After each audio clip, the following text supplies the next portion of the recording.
Yeah. Welcome. Yes, sir. Yeah, right. The Arkatech Beatz Music Business Podcast. Already episode 3 on them. This is your host, Juggernaut. Mm-hmm. This is Mike Trauma D. There it is. We are Arkatech Beatz. We are platinum producers. We've produced hip hop records for everybody in the game. We're also music executives. We have a label that's just distributed through the Orchard Sony, and we are just giving a lot of information and tips to independent artists, musicians, and producers. So if you're first time here, you do some housekeeping, subscribe, follow us, etc. And we're going to start talking about different things as it relates to the music industry. So feel free to hit us up. That's right. If you got questions, also. That's right. So let's get into this thing, man. The news of the week is Sony's now decided to forgive all the artists that didn't recoup, all the legacy artists that are 20 years old. Wow. all of a sudden they decide to forgive all of their them not recouping. Like, it's kind of like, well, wait, how did these folks still not recoup after 20 years of streaming? That's crazy. So man. It's like it's kind of like, go ahead, bro. It's like I said it's like I said on, I think it was the last podcast, it might have been. We see these statements that come in, and we're just like, this leaves you scratching your head like, this ain't recouped yet. Like, how is that possible? The big flux of anniversary things, and the big 10 years or the big 15 years, and all of the promotion and publicity and a resurgence of a lot of these albums. And you're like, you look back and like, you still haven't recouped. It don't look right. It don't look right. These numbers don't look right. Looks like cap to me. With streaming, with all of these DSPs and new fans, how. So I mean, it's good. It's good that they're doing this. It's good that they're finally saying, you know what, we're gonna wipe the slate clean and start you guys fresh. But leaves a lot of questions though. It shouldn't be fresh. The shit should be retro, right? And, of course. And this is the thing that drives me crazy. It's like, I'm looking at this shit and I'm like, wait a second. It's like, first of all, there's no language. I want people to be clear when we're talking about this. It's like, basically, we're talking about... They're not fixing the paperwork. Right. They're not fixing the paperwork. We're talking about all of the artists that are signed to Sony who had budgets prior to 2000, right? And didn't take any additional advances, I believe. No advances after 2000. So all of those artists who are, they're legacy artists, they have record deals and language in their contracts that have nothing to do with streaming. This is before streaming. This is before MP3s, for people who don't really understand what's going on with this, right? Just for example, this record right here is a Sony record, right? The gold record from the Queensbridge Finest album, Nas, right? Got everybody on it, but that's an album prior to 2000, or no, actually it did come out in 2000. But it's those contracts wouldn't have the language, right? It doesn't. Right. That would basically make sure that you got paid for streaming. Right. So okay. So now it's like they've been collecting all of the streaming income, right? Because we're talking about at least 15 years now for 15, 16 years for YouTube. Yeah. So where's that money? Where's that money? It's in their back pocket. That's the question. Where does that go? That's the question.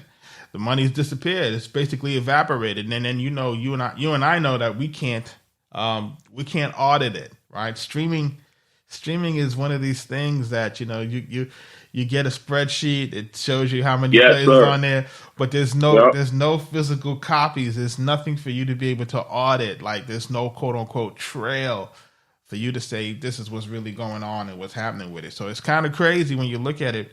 And like we've been saying, like, how have these artists not recouped, right? Because now we're talking about streaming, being able to find artists on demand. So before, you need to have a physical copy of a Big Pun record to go play it. This wasn't the case anymore. Once we started to have the streaming going on, everybody can go and listen to the old Wu-Tang, can go listen to the old Big Pun or whatever. Yep. The old, and it generates new fans. Yep. It generates new fans. New fans. And then not to talk about the old fans who just can't get out of that era, right? So they're still listening to it. The new fans are listening to it. What's happening to all this income? And it's crazy for them to say all of a sudden they want to forgive the debt, but then it's like, you can't start from zero. Like you gotta give them something. It's a 10 years retro, something. And then on top of that, they're not changing anything in the contracts. So it's sort of like, we're going to do this, but there's nothing that's going to hold them to it if they decide to change their mind in another 2 to 5 years. It could be the end thing for them to do this. But again, if it's not in the contract, if there's no type of, they didn't fix anything paper-wise, this could change again. Or whenever the next shift in technology is, again, left behind. It's real crazy to understand that like you said, like anything that changes, because what I'm expecting is something new to come across in the next 3 to 5 years, right? Yeah. And if I had to bet, blockchain streaming. That's exactly what I was thinking. If I had to bet on it, there has to be a streaming company that's going to come, that's going to be connected to cryptocurrency or NFTs, and I think that's the next play, right? And they're already set up because there's no language in these contracts for that. They're going to say, okay, you can get that old streaming money, but now we got this new cryptocurrency or blockchain technology that's going to be connected to music streaming, and that's probably going to generate a real shitload of revenue. And good luck tracking that. Oh my goodness. Well, no, that might be better, right? Because at least that can be authenticated through the blockchain as far as the transactions. As of right now, we can't see shit. We don't know what's happening, to be quite honest. You know what I'm saying? It's like, Apple could send you this shit, tell you that you streamed 10,000 streams, but you didn't stream anything. We don't know. We just got to go with what they tell us. There's really no way of auditing, who polices the police. There's really no way to know, But what do you think now? What do you think happens with the artists now that, that are those legacy artists that now, well, let me, before I even say that, because it still puts producers, and this is for the producers out there, this still puts producers at a disadvantage, right? Because there are still things that you need in order to collect revenue from your music, especially if we're talking about places like the Sound Exchange, right? If you got a legacy artist and you don't have a lot of direction, you can't get any royalties from the Sound Exchange for your music. Yeah, that still hasn't changed. And that hasn't changed. And then you have to get that little direction to come from the artist itself. Good luck. That's not happening. It's so it goes back to what we said in episode 1. You have to basically turn around and sue your folks in order to be placed into the revenue stream. Yeah. Yeah. I mean, nowadays you got to label yourself as an artist to cut yourself in. Yeah, but you can't do that with stuff that's already been released 20 years ago. Yeah. All right. And that's a little. That's dead as thinking. So that's the tip for folks today. Is like, listen, if you're a producer out there, cut yourself in. You got to get yourself in on the record credit, right? You have to make sure that you're being a featured artist. You can no longer just say, okay, I produced this record and that's it. There's too much red tape when it comes to producer getting their fee, get a cut. They can't get a cut because they get a cut. If you're leaving it up to the artist to basically, send this document, because most artists don't even send the document to the Sound Exchange, right? Sometimes you can do a deal and that doesn't get that your contract isn't cut for maybe years, right? Because they'll make you sign off, but they won't sign off for maybe 1 to 2 years. Yeah. And then we've been in situations where the artist doesn't necessarily go to see the attorney frequently. Yep. So we've received emails and phone calls that, hey, we're waiting for the artist to come in to sign about 2 to 3 years worth of different agreements. So whenever they decide, when they decide to show up, we'll take care of that. And your stuff is in the pack. The excuse is that artists is on the road, which is true, right? Because back before pandemic time, artists could be on the road for a year at a time. There's no incentive to have to go in and sit there for how long and sign all these papers. It's crazy, bro.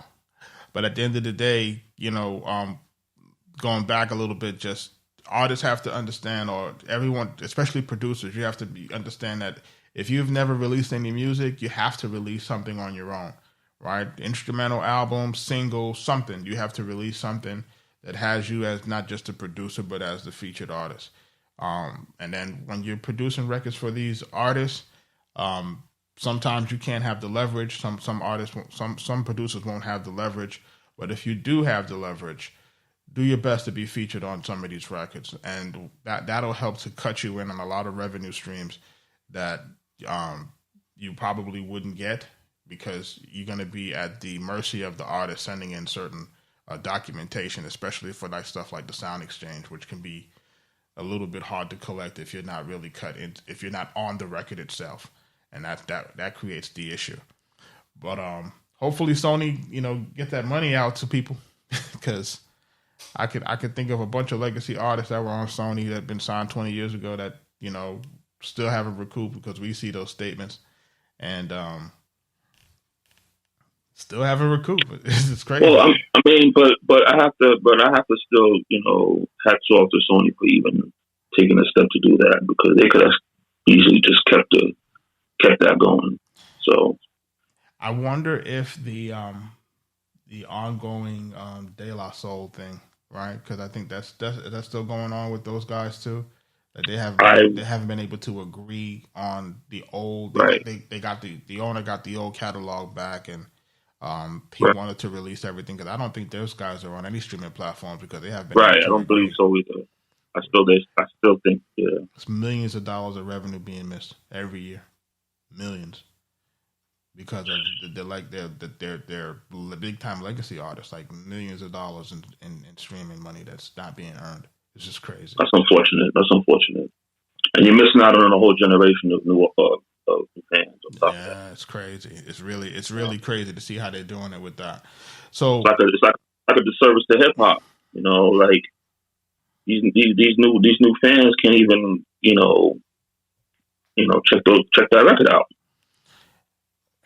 It's unfortunate, but again, from what I understand, they didn't like the split. I think the split was still going to be like a 10%, something like that, and it just for them didn't seem like it was enough, But probably what their attorney probably should have did is just said, okay, take the 10% with escalations over X amount of years, right. Because and then at least, like you're saying, they could have built new fans and then put out new music, you know what I mean? And then you could kind of help to subsidize that, keep yourself on the road, et cetera, but and build up your independent following as well. Right, and that's part of the game right now. So let me think. The other thing that I wanted us to talk about was just copyright basics, right? Right. And I think there's some misconceptions as it relates to copyrights. I think that you and I have had a very unique experience when it comes to copyrights and what you think the copyright is versus, what they tell you it is, right? Because they'll tell you that the copyright is as soon as you put the lyrics on the paper, or as soon as you put the music into your digital audio workstation, you've created essentially a copyright, right? You don't need any quote unquote copyright office, etc., because it's not the idea, you've actually put pen to paper, you wrote down the lyrics, you wrote, you sang the melody in your DAW, you recorded it, so now you got a pseudo copyright, which is quote unquote protected. And this is this is true to a degree, right? Right. So this is true to a degree. So I wanna make sure that the audience out there is clear that, listen, there is a lot of importance in copyrighting your music officially through copyright.gov. If you haven't done that, give them that email. Give them that email. Give them that website again. It's copyright.gov. You got to go to copyright.gov. You got to basically do a copyright for the actual composition, whatever you wrote, right? And then do one for the sound recording, whatever you recorded. And there's a reason why we're telling you guys to do it that way. And just understand that once you have a copyright, there are a few things that you're going to be able to do with it. Once you kind of get the copyright together, but copyrights give you a lot of rights. You can sell your music, you can do a lot of different things with it. You can reproduce the work, you can physically distribute the work, you can I'm just looking at some notes. You can perform the work in public, and once you have your copyright, you're in a situation where if you own the master, you can license it, right? So this is how you earn money off of your copyrights. But you have to make sure that it's copyrighted officially. For all of those guys who put their music on the internet, and just say, okay, I got Content ID going, and you haven't officially copyrighted your music. What's the best way for me to say this? You're going to be into a world of hurt if the right artist gets your music and puts it out. And excuse me, if you don't have if you try to sue and you haven't filed that copyright, it's going to create a lot of problems for you. Because now the burden's on you. That's the thing. Like, it's not only the burden is on you. It's like you have to now prove that you own it, right? Like, you have to prove that you're the copyright owner. And you can't say, well, I got it on my computer, right? But remember, we're talking about going to litigation. In order for you to have any sort of litigation to even start it, you have to have that copyright file with copyright.gov. So for all those folks out there releasing music, putting music out, not really worrying about it, take catalog of all your beats, and you need to probably start filing those things and getting those taken care of. We can give you an experience for ourselves. We had an artist, right, who released our music, right, unauthorized, right.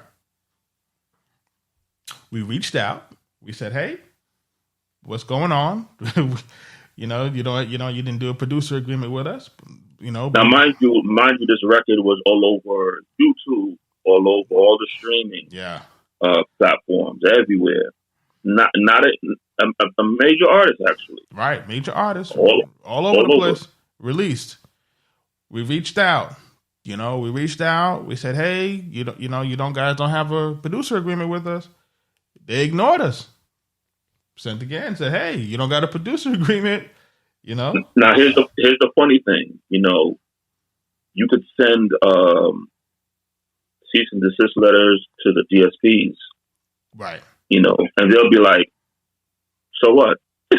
Right. Like, right. Like, they're like, who are you? They'll take the word of a larger artist or label before even considering to investigate it. Go ahead. The right thing to do would, okay, let's pull this off the platform and let's investigate what's going on here before this thing gets out of hand, and then we're held liable for this and that. But no, they'll just leave it up there and just, good luck. And that's the rub, is that, hey, you got the DSPs that basically are working in concert with the major label, right? They're saying basically it's like, if you're not a large scale artist that's putting in the cease and desist, we're not pulling this down, right? We're not going to pull it down until someone from the label tells us this is legit. Right. And then we'll pull it down. So the cease and desist in some cases don't even work immediately, right? Then when your attorneys get involved, right, that's a whole nother situation. And your attorney can still be involved, and it could still take months, years before these folks, literally decide to do the right thing. So the moral of this story that we're telling you is that you have to make sure that you have that physical copyright taken care of. If you haven't done so and you got music on the internet, just beware. If your music is getting picked up, YouTube and stuff like that by major artists and people are using your tracks, if you got a song that blows up, it's going to be really hard to get these folks, because once it starts to earn money, they definitely don't want to pull it down, and they definitely don't want to do anything. So it's going to be very, very hard for you to basically prove that you're the owner, especially now. If they put it out majorly, they're going to be the ones to copyright it before you. So now that creates a whole nother problem where now you have to, they have the physical true copyright. You don't have that. You're going to have to prove that you sent them the music or that you got it on the DSP, on your DAW, excuse me. And it creates a firestorm. So I would tell producers and artists out there, you're not fully protected unless you file that paperwork. Please file that paperwork. If you take anything else from this podcast, take that. Word. So I guess while we're talking about that, we could talk about you create the music and then you're in the studio with a gang of your friends. Who owns what? Who got the split sheet? Who owns what part of the song? Wait, he wrote the hook. Hey, wait, you gave me one line. Wait, I'm supposed to get 50% of the song because I did the melody. I hummed on it. What's really good? Well, you better knock that out right away. Like, it's better to get that out the way, at the moment versus, a year or two down the line or whenever it starts to, you put it out and it starts to make some type of money, and then everybody's got their hand out trying to figure out, who gets what, or someone feels that they're not getting the right percentage. So I know in a studio environment, it's a creative atmosphere, and you don't want to ruin a creative atmosphere with paperwork, But at some point of the night, later into the night, maybe first thing in the morning after, you've done created a great record, you got to start hammering that stuff out, because it'll turn around and bite you really bad in the end. And it can create some situations where, you can't release the record, or you're sitting on a hit and you can't because people can't agree on splits, and it's kind of silly. So, I would suggest that you have, you can always go online and you can actually download a split sheet, and it breaks it down. It's like very, very easy to read, and you just go over it with you and whoever's involved in the actual record. If someone does a hook, if somebody does a beat, if somebody contributes in any manner, you got to sit down and get that stuff ironed out percentage wise. It's crazy because I guess a lot of artists are concerned about bringing up business when you're creating, right?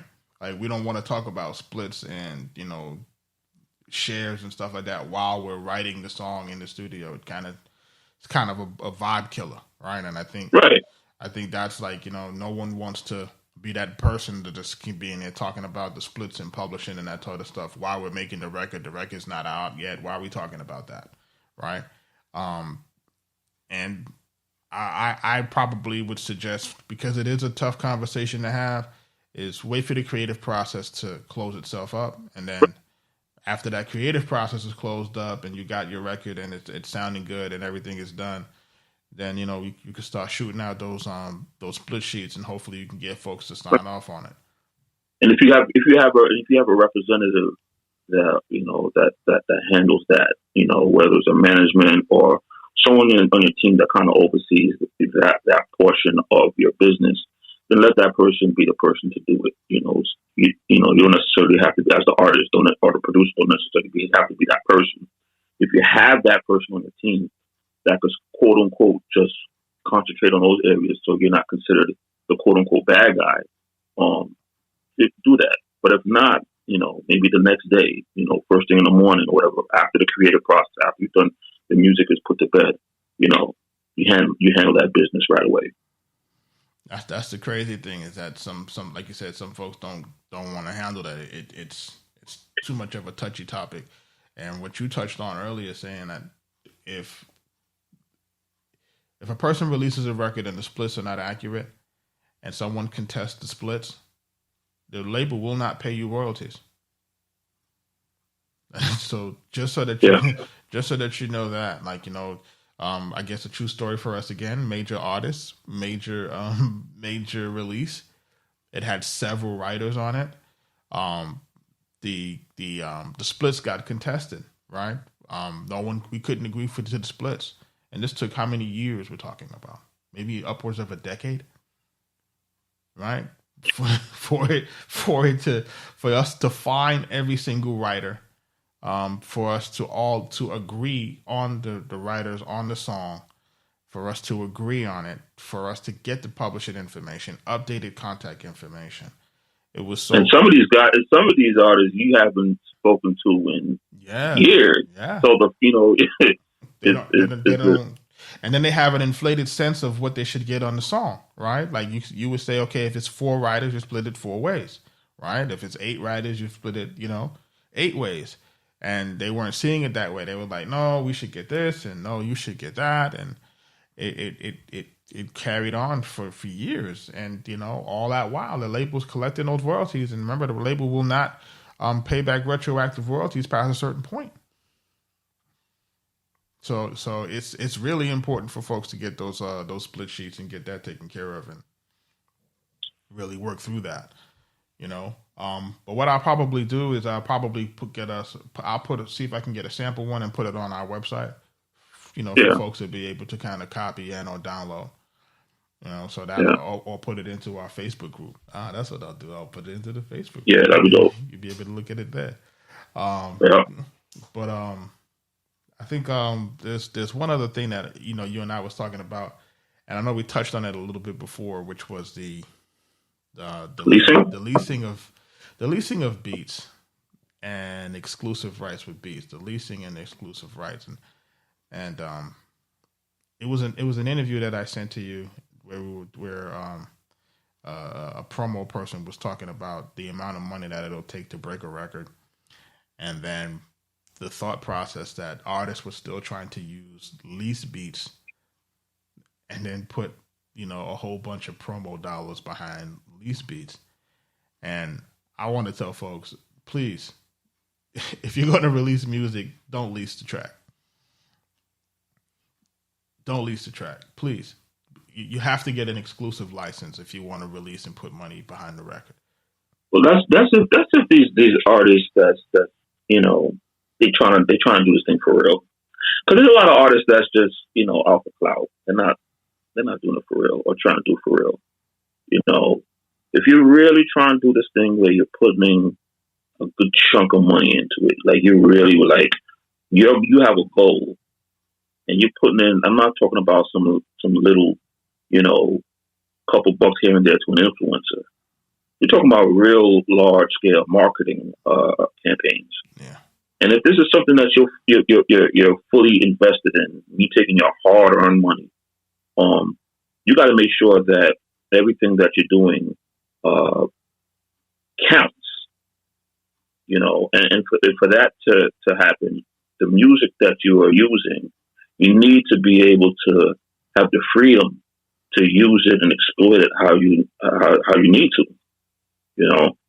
When you're leasing a record, you don't have full control of that music. There's limitations when it comes to leasing beats. So that's why you should get an exclusive track if you're trying to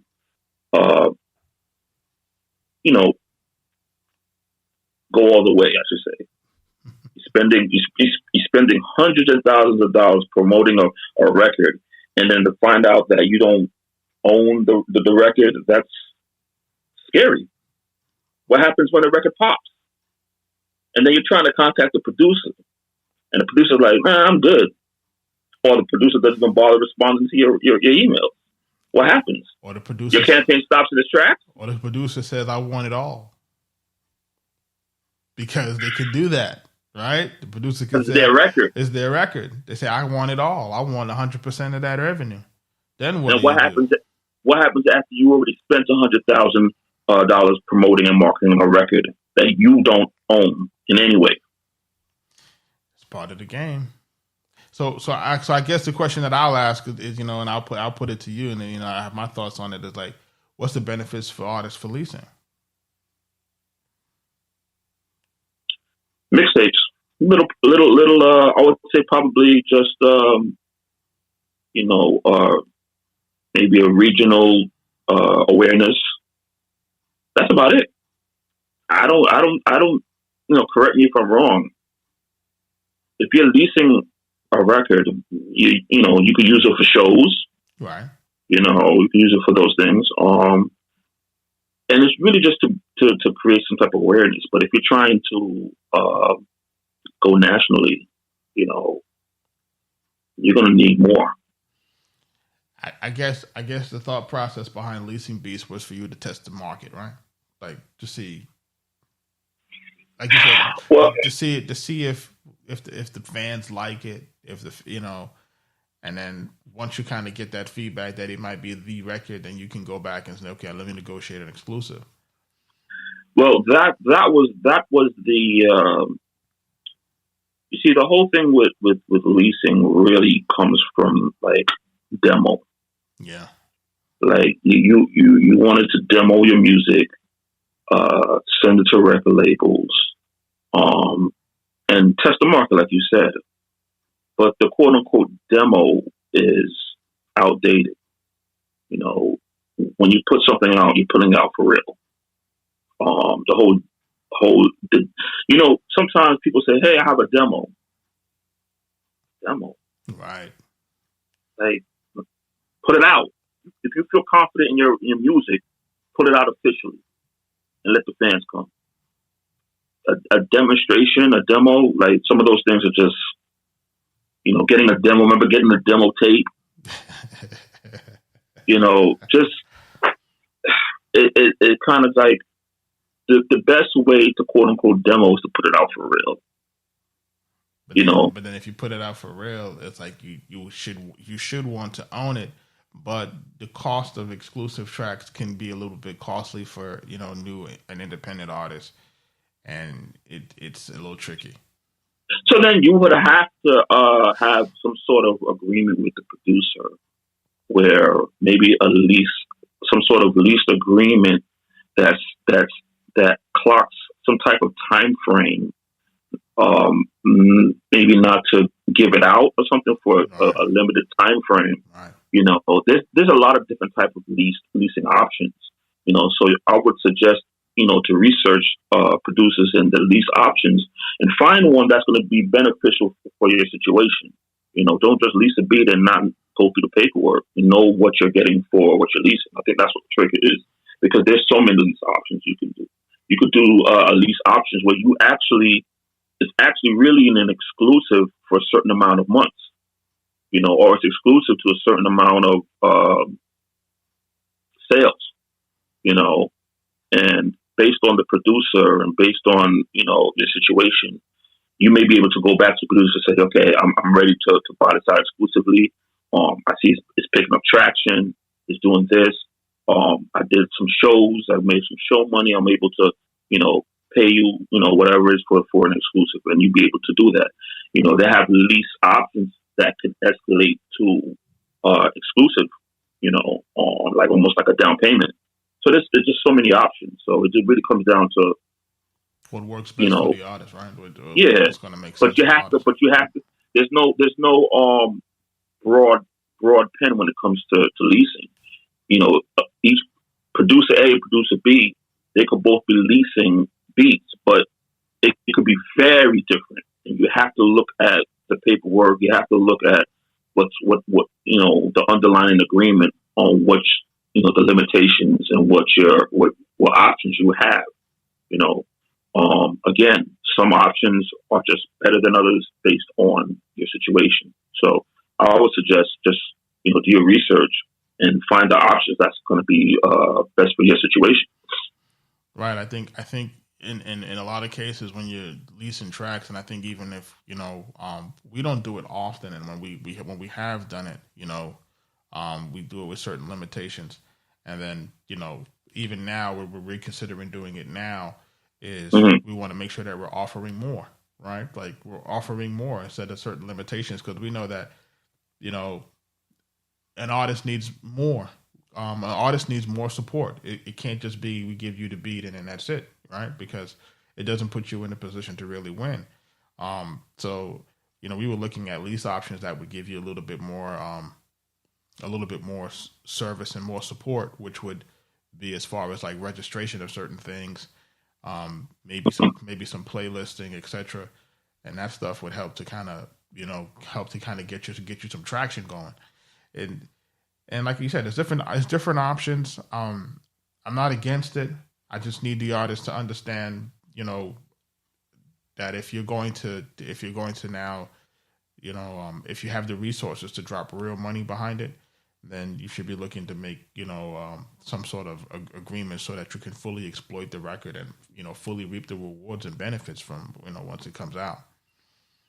Mm-hmm. So I think that's really like the main caveat or the main point that I would take away and drive in with that. Yeah, don't loosely go to YouTube and just swipe the music. Well, we see that happening, man. Like I see that happening more than I even care to talk about. Like it's horrific to me. It's like, okay, you've taken this track, you don't know if it's available.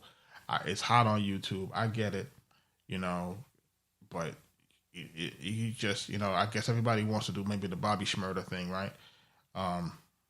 He takes it off of YouTube, it blows up.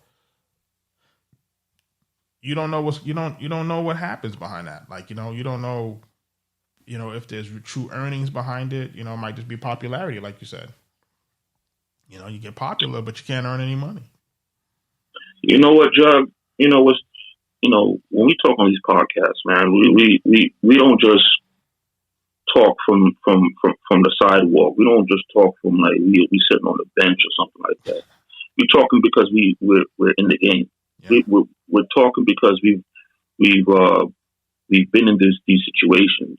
We got the quote unquote war scars. We've been here. We're talking out of experience. We're not talking out of our ass. Like, and the difference between the information that we're giving you and the information a lot of other quote unquote I guess experts, whatever you want.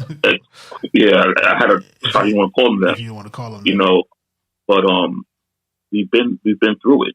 A lot of these things we're telling you from firsthand experience, and we're telling you these things today because we don't want you to go through that. Like it's uncalled for, and we wish that there were people in front of us that would have put us on to game a little early.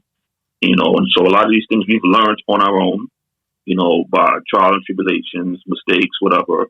And, we were able to fight through a lot of these things and come out on top, thank goodness. So we're just sharing with you a lot of our personal experiences and hoping that you could take, the information that we give you to be able to plot out what you're going to do so that you won't have to fall into these same traps and, you'll be able to, achieve your goals, live your dream.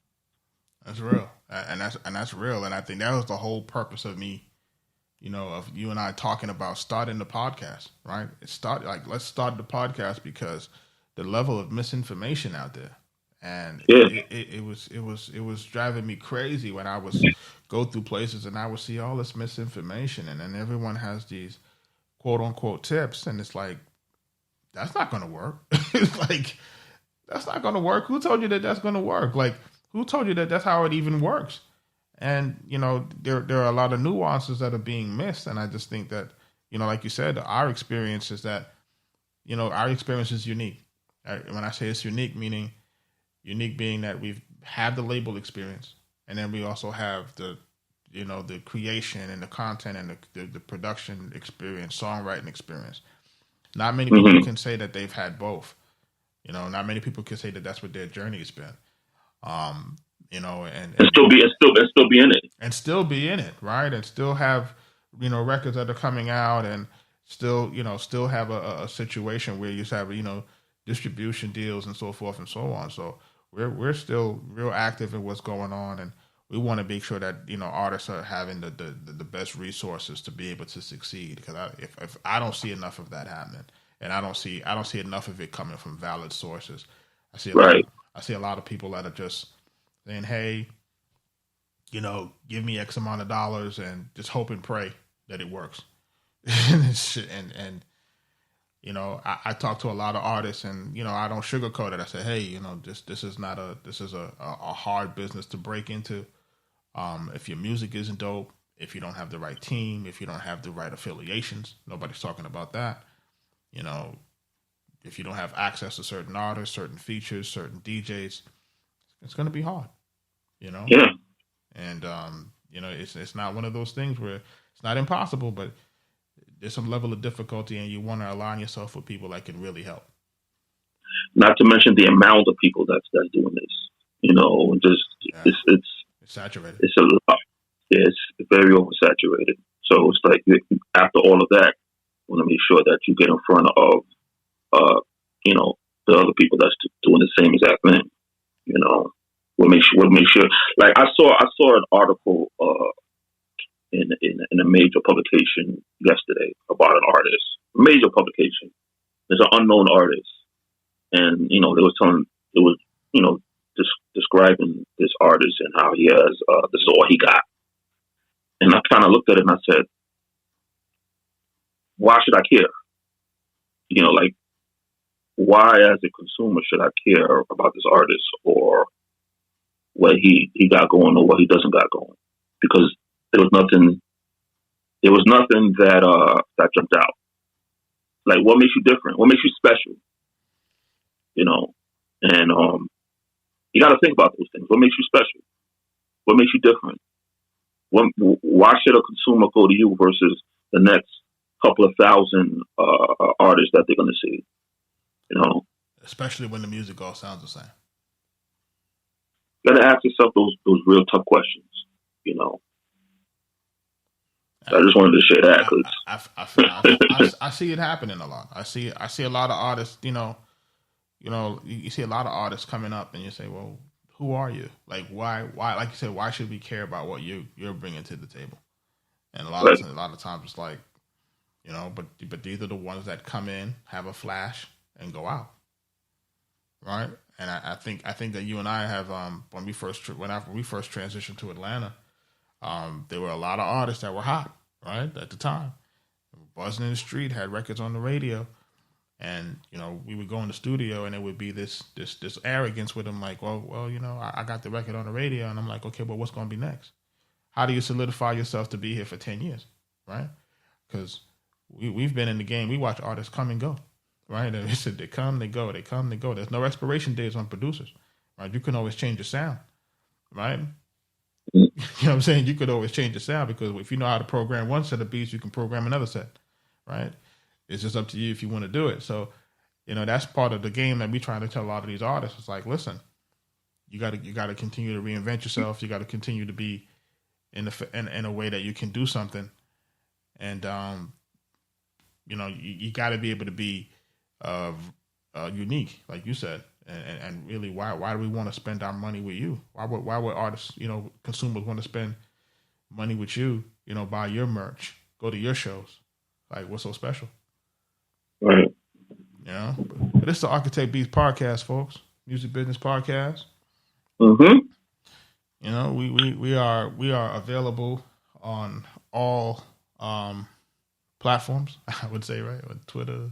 Yeah, all on social media, YouTube. We're doing these things weekly. Like I said, we just set up the Facebook group, so we're gonna just start sending out invites, et cetera, ask your questions. Hit us up on Twitter, hit us up on Instagram, ask the questions. We're in the position. We'll answer them. We'll answer them, right? We'll answer them. We'll bring those topics up. We'll start talking about those things, and we'll start looking to see how we can get those questions answered, because we want to make sure that you guys get the best information. And I think that's really the number one goal, and making sure that you have some in-depth stuff. Someone did ask us to talk about NFTs and cryptocurrency, but I said that's going to be an entire episode, I think. Yeah, I mean, it'll have to be an entire episode. Yeah, that's going to be an entire episode, because it requires understanding blockchain technology. Yeah. So that could be a long one. That's going to be a long one, but I think there are a lot of implications that that is going to go in the right space, and I think it's going to be a good situation. So something for us to think about. But until next time, this is Arkatech Beatz, Juggernaut, and Mike Trauma D. Yes, sir. Hit us up. Peace.